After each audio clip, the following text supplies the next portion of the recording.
Book 1. It was 2 a.m. and Laura lay in bed, wide awake. She stared up at the ceiling that was only partially illuminated by trickles of moonlight seeping through the gap in her curtains.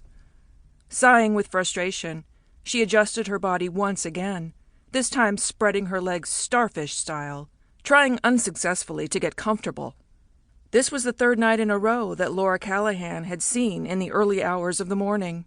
She was like a zombie at work, but no matter how tired she felt during the day, come time for her to sleep at night, she'd be laying there, an ache inside her, for which she could not find the cause. Turning her head to the side on her pillow, she wondered idly if it was because she was in bed alone, but nearly laughed at herself as soon as the thought occurred to her. She had broken up with Harry several months ago, but there was no crushing loss over it. In fact, the predominant emotion Laura had experienced when they split up had been that of relief. She thought of Harry, reliable, dependable, cute Harry. Harry, who she had known since college.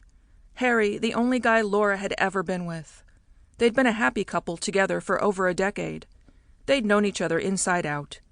He recognized when she needed space or when she needed to talk. She knew when to leave him alone and how to make him laugh.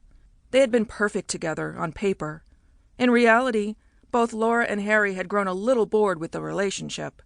They loved each other. Even better, they liked each other. But it wasn't enough. Laura had wanted fire, passion, and excitement, and she wanted that for Harry, too. The breakup had been similar to their relationship. Rational and considered, listless even, they both went their separate ways after a mature and unemotional end. Laura and Harry had run their course. She ran a strand of her blonde hair between her fingers, still no closer to feeling tired. She was glad to be single, but after Harry, Laura had had expectations of finding that fire and passion from other men. She had fantasies of having her pick out of a conveyor belt of gorgeous guys.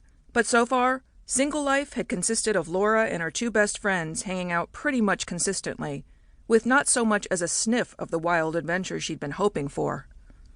Kicking off the covers, Laura separated her legs and ran the palms of her hand down her stomach and toward the top of her thighs.